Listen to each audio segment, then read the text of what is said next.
बच्चों, welcome back to the R K science classes. बच्चों, आज हम 12th बायो का जो चैप्टर नंबर 2 चल रहा है उसको आगे बढ़ाने आए हैं। तो मैं रोहित मेहता आपका हार्दिक अभिनंदन करता हूँ, हार्दिक स्वागत करता हूँ। दोस्तों, आज के लेक्चर में हम परागकण की संरचना को देखेंगे। परागकण की संरचना। अब ये परागकण क्या है, कहाँ से आया, इसके लिए आपको हमारे पहले के तीनों लेक्चर देखने होंगे। पहला लेक्चर तो जो था पुंकेसर और लघु बीजाणुधानी पर, दूसरा उसके बाद लेक्चर आया था वो था परागकोश के स्फुटन के ऊपर, और तीसरा जो लेक्चर आया था वो था इसके ऊपर लघु बीजाणु जनन के ऊपर। तो लघु बीजाणु जनन की क्रिया में हमने पढ़ा था कि जो एक एमएमसी होती है, एक एमएमसी के द्वारा क्या बना दिए जाते हैं, 4 लघु बीजाणु बना दिए जाते हैं। और जो लघु बीजाणु होते हैं वो कैलोज एंजाइम से बंधे हुए होते हैं, और कैलोज एंजाइम को जब तोड़ दिया जाता है, कैलोज ऊतक को जब तोड़ दिया जाता है कैलोज एंजाइम द्वारा, तो ये लघु बीजाणु क्या कहलाते हैं, परागकण कहलाते हैं। तो आज अब हम परागकण की संरचना के बारे में देखेंगे, एक परागकण कैसा होता है। चलिए, तो परागकण की संरचना देखिए कि जो प्रत्येक परागकण है वो गोल होता है या गोलाकार होता है, अगुणित होता है, गोलाकार, अगुणित। ठीक है दोस्तों, प्रत्येक परागकण कैसा होगा, प्रत्येक परागकण गोलाकार होगा, अगुणित होगा। इसके बाद आगे देखें तो एक कोशिकीय होगा, एक कोशिक, और एक कोशिक के बाद यह एक केंद्रकीय भी होगा, एक केंद्रकीय। यानी कि ये परागकण एक कोशिका से बना है, और एक कोशिका के बाद उसमें केंद्रक भी कितना होगा, एक ही होगा। फिलहाल एक केंद्रक होगा, लेकिन आगे 2 आएंगे, 2 कोशिका आएंगी, उसकी बात हम करेंगे। लेकिन सामान्यतः कैसे होते हैं, गोलाकार, अगुणित, एक कोशिक और एक केंद्रकीय परागकण होते हैं। और ध्यान से इसमें क्या होता है, इसकी जो संरचना होती है इसकी जो संरचना होती है, यानी कि जो इसका केंद्रक है और इसका जो कोशिका द्रव्य है, केंद्रक और कोशिका द्रव्य है, वो दोनों सघन होते हैं। परागकण के कोशिका द्रव्य और जो परागकण का कोशिका द्रव्य है और उसमें जो केंद्रक है वो दोनों सघन होते हैं। अब देखिए, परागकण की संरचना की बात करते हैं तो ये परागकण है, मान लो अभी मैं सिर्फ एक कोशिका वाला या एक केंद्रक वाला परागकण बना रहा हूं। इसके पास 2 चूलें होती हैं, चूल, या फिर इसको कहते हैं आवरण। इसके पास 2 आवरण या 2 चूल होती हैं। एक बाहर वाली चूल, बाहर वाली चूल को मैं कुछ ऐसे बना देता हूं, ये है बाहर वाली चूल। देखिए दोस्तों, इसको कहते हैं बाह्य चूल, बाह्य चूल, एक्साइन, बाह्य चूल, एक्साइन। और अंदर वाली चूल जो होती है उसको कहते हैं अंतः चूल, अंतः चूल, इसको इंटाइन कहते हैं।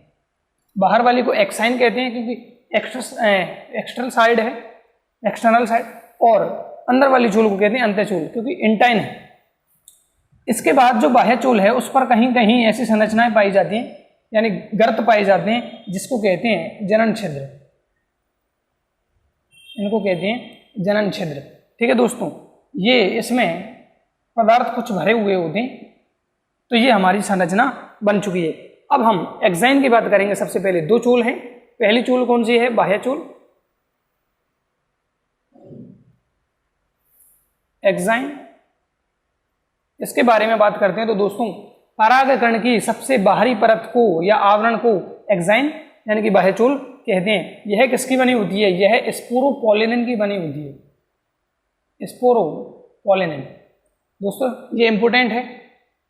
तो जो बाह्य चूल है, एक्साइन है, वो किसकी बनी होती है दोस्तों, वो बनी होती है स्पोरोपोलिनिन की, स्पोरोपोलिनिन की। स्पोरोपोलिनिन की बनी होने के कारण इसका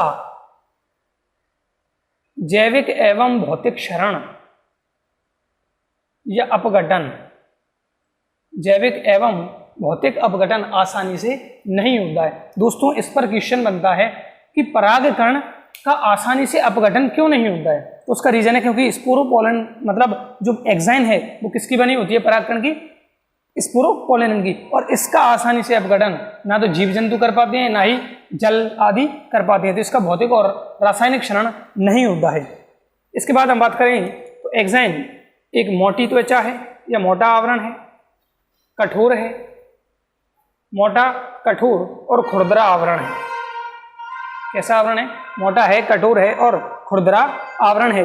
अब देखिए इस पर कुछ डिजाइन भी पाई जाती हैं, तो इस पर कुछ डिजाइन भी पाई जाती हैं, इस पर कुछ डिजाइन भी पाई जाती हैं, जैसे कुछ जालिकावत हो, जालिकावत बन रही हो, रेखाएं हो। डिजाइन को हिंदी में अलंकरण कहा गया है, अलंकरण। तो इस पर क्या हो सकते हैं?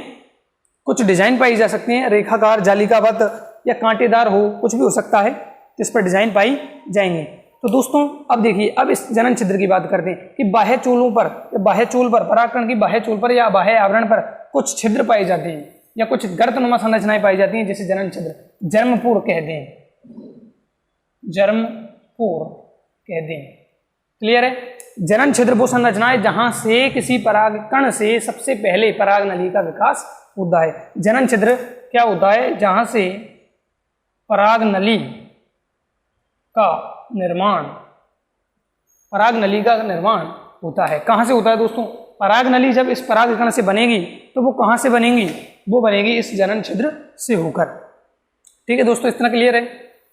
ये है हमारी बाह्य चूल। अब हम अंतःचूल की बात करते हैं। अंतःचूल जिसे कहते हैं इंटाइन। देखिए दोस्तों, बाह्यचूल बाहरी आवरण था, अंतःचूल अंतः आवरण है, यानी आंतरिक झिल्ली या आंतरिक परत या आवरण।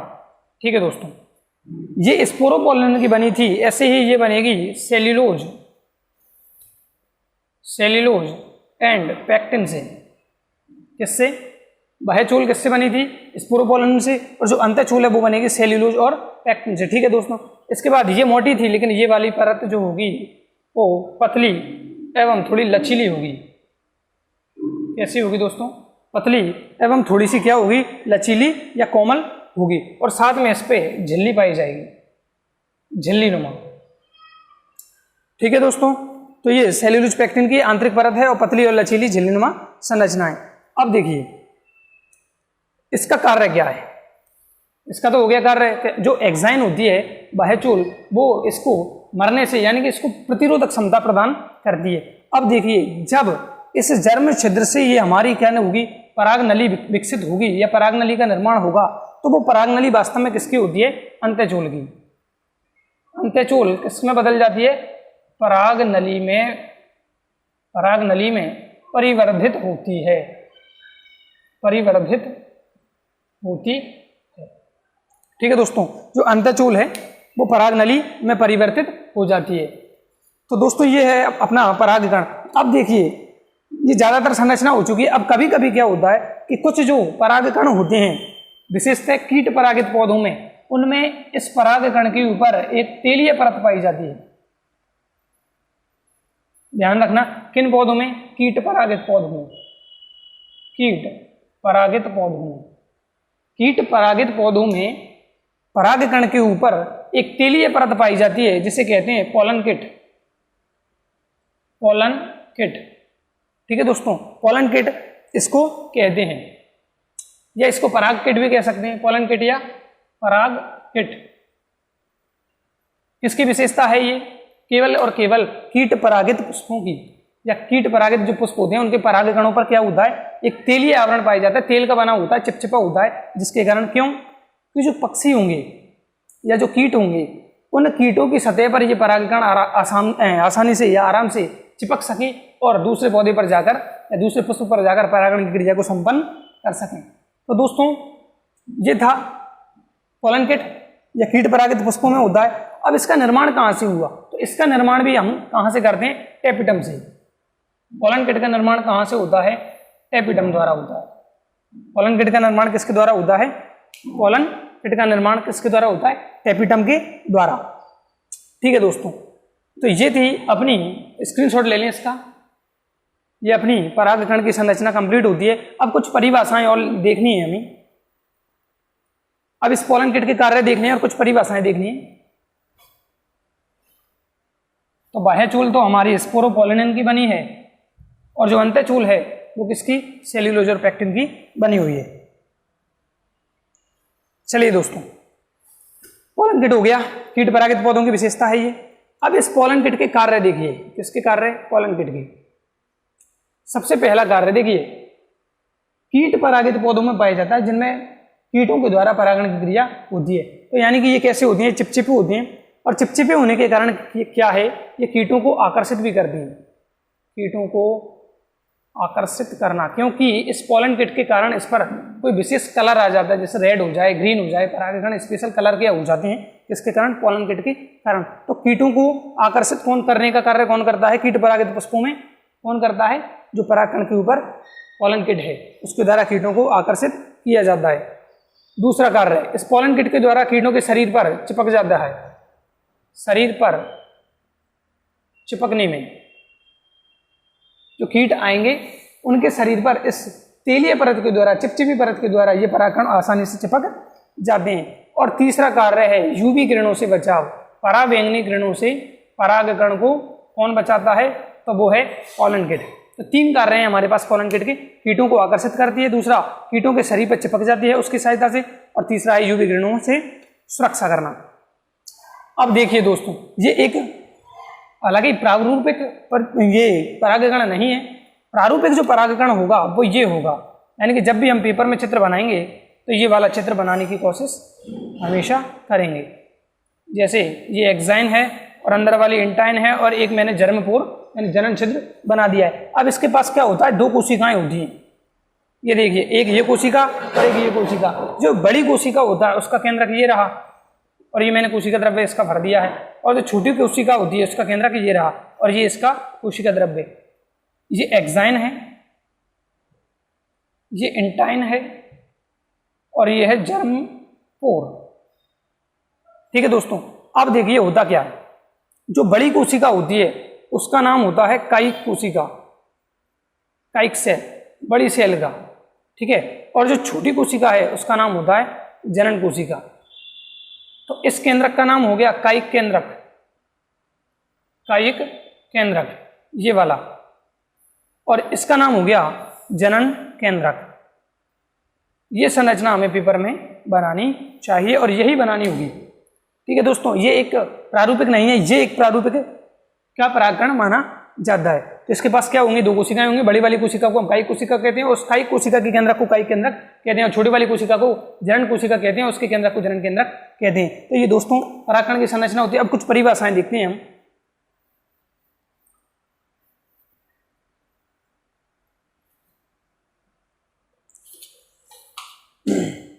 देखिए दोस्तों, सबसे पहली परिभाषा जो आती है वो आती है पॉलिनियम या परागपिंड की, परागपिंड या पॉलिनियम। देखिए दोस्तों, कभी कभी कुछ पौधों में क्या होता है कि जो परागकण होते हैं वो कभी कभी चिपक जाते हैं, कभी कभी कुछ पौधों में जो परागकण होते हैं वो आपस में चिपक जाते हैं और जिस संरचना का निर्माण करते हैं उसको हम परागपिंड कहते हैं। क्या कहा कि परागकण जब चिपक जाएं और अलग संरचना बनाते हैं तो उसको हम क्या कहते हैं, परागपिंड या पॉलिनियम कहते हैं। जैसे कि आक और कुछ ऑर्किड्स, कुछ ऑर्किड्स ये प्लांट्स हैं, परागकण मिलकर एक विशिष्ट संरचना का निर्माण करते हैं, उसको हम परागपिंड कहते हैं। एग्जाम्पल है आक और कुछ ऑर्किड्स। ठीक है दोस्तों, दूसरी परिभाषा आती है किसकी, हम दूसरी परिभाषा लेंगे संयुक्त परागकण की, संयुक्त परागकण। देखिए दोस्तों, हमने देखा था कि ये जब लघु बीजाणु बनते हैं तो वो चतुष्क के रूप में होते हैं। जैसे मान लो रैखिक चतुष्क 1 2 3 4, ये रैखिक चतुष्क था। ऐसे हमने 5 प्रकार देखे थे। तो कभी कभी ये चतुष्क क्या करते हैं, मिलकर आपस में संयुक्त परागकण का निर्माण करते हैं। ध्यान दो, ये तो किससे बना, परागकण से। पॉलिनियम या परागपिंड का निर्माण होता है परागकण से, लेकिन संयुक्त परागकण का निर्माण होता है परागकणों के चतुष्क से, यानी चतुष्क से बनने वाले हैं ये। कब, चतुष्क से, यानी कि परागकण जो चतुष्क हैं, परागकणों की चतुष्क मिलकर एक बड़ी संरचना का निर्माण करते हैं जिसे हम संयुक्त परागकण कहते हैं। इसके एग्जाम्पल आते हैं ड्रोसेरा और टाइफा, ड्रोसेरा और टाइफा। इसके बाद हम अगली परिभाषा लेते हैं अगली परिभाषा का नंबर आता है तो उसमें लेते हैं हम पॉलीस्पोरी यानी बहुबीजाणुता। बहुबीजाणुता, पॉली स्पोरी दिखाई दे रहा है जी, ठीक है। बहुबीजाणुता, देखिए कभी कभी जो हमारा चतुष्क है उसमें नॉर्मली कितने का परागपिंड या परागकण होते हैं, उसमें 4 होते हैं। कितने होते हैं? 4। लेकिन कभी कभी क्या होता है, ये जो 4 परागकण होंगे, इन 4 लघु बीजाणुओं या परागकणों से जब कभी 5 या 6 परागकण एक साथ हो जाएं तो इस कंडीशन को हम कहते हैं क्या? बहुबीजाणुता। यानी कि एक चतुष्क में, इस एक चतुष्क में 4 से अधिक लघु बीजाणु होने पर इस कंडीशन को कहा जाएगा बहुबीजाणुता। और इसका एग्जाम्पल फेमस है, इसका एग्जाम्पल है अमरबेल। देखी होगी आपने। अब बरसात का मौसम आ गया है तो जो बेर वगैरह की झाड़ियाँ होती हैं, बड़े बड़े पेड़ होते हैं, तो पीली पीली रंग की संरचना दिखाई देती है, बेल जैसी, लताएं जैसी, तो उसको कहते हैं अमरबेल, जिसमें जड़ें नहीं होती, वो परजीवी पादप है। तो देखिए 3 परिभाषाएं हमें याद करनी है। परागपिंड, जब परागकण मिलकर एक विशेष संरचना का निर्माण करते हैं तो उसको हम कहते हैं परागपिंड या पॉलिनियम। एग्जाम्पल है आँख और कुछ ऑर्किड। संयुक्त परागकण की बात करते हैं तो जो परागकणों के चतुष्क होते हैं वो आपस में मिलकर एक विशेष संरचना बनाए तो उसको कहते हैं संयुक्त परागकण, ड्रोसेरा और टाइफा। और बहुबीजाणु पॉलीस्पोरी, जब चतुष्क में 4 से अधिक लघु बीजाणु हो जाएं या परागकण हो जाएं तो इस कंडीशन को कहते हैं क्या? बहुबीजाणुता, पॉलीस्पोरी। तो दोस्तों ये था हमारा लेक्चर नंबर 4 सेकंड चैप्टर का। तो ये परागकण की संरचना कंप्लीट होती है।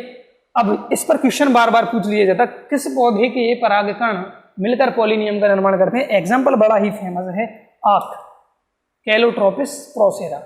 याद हो जाएगा। परागकण की संरचना में मैंने क्या देखा, इसके पास 2 आवरण होते हैं, बाह्य चूल और अंतःचूल। बाह्य चूल को एक्साइन कहते हैं जबकि अंतःचूल को इंटाइन कहते हैं। बाह्य चूल किसकी बनी होती है? बाह्य चूल स्पोरोपोलिन की बनी होती है, जबकि अंतःचूल जो होती है वो सेल्यूलोज और पेक्टिन की बनी होती है। बाह्य चूल होती है वो मोटी होती है, खुरदरी होती है, उस पर कुछ डिजाइन पाई जाती है, और अंतःचूल जो होती है वो थोड़ी कोमल, मुलायम, पतली होती है। इसके बाद जो बाह्य चूल होती है उस पर एक छिद्र पाए जाते हैं कभी कभी, जिनको हम जरम छिद्र या जरमपोर कहते हैं। यहाँ से क्या होता है, इसका कार्य यही है कि यहाँ से परागनली का निर्माण होता है। और ये इंपोर्टेंट क्वेश्चन है, एक बार आया हुआ है शायद कि, या फिर बुक में है कि जो परागनली होती है वो परागकण के किस भाग से निकलती है, तो आंसर आएगा जनन छिद्र से होकर बाहर निकलती है। किसके द्वारा बनती है? तो वो बनती है अंतःचूल के द्वारा। परागनली किसके द्वारा बनती है? अंतःचूल के द्वारा। ठीक है दोस्तों। और कभी कभी कीट परागित जो पुष्प होते हैं यानी कीटों द्वारा जिनमें परागण होता है उनमें पॉलन किट का निर्माण हो जाता है। ठीक है दोस्तों, ये था लेक्चर नंबर 4। इसके बाद मैं अगला लेक्चर बहुत जल्द बनाऊंगा। अगला लेक्चर जो आएगा वो अब नर युग्म उद्भिद की संरचना के ऊपर होगा। थैंक यू दोस्तों। मैं रोहित मेहता धन्यवाद देना चाहूँगा आपका। भारत माता की जय। घर पे रहें, सतर्क रहें, सावधान रहें, कोरोना से बचे रहें। धन्यवाद।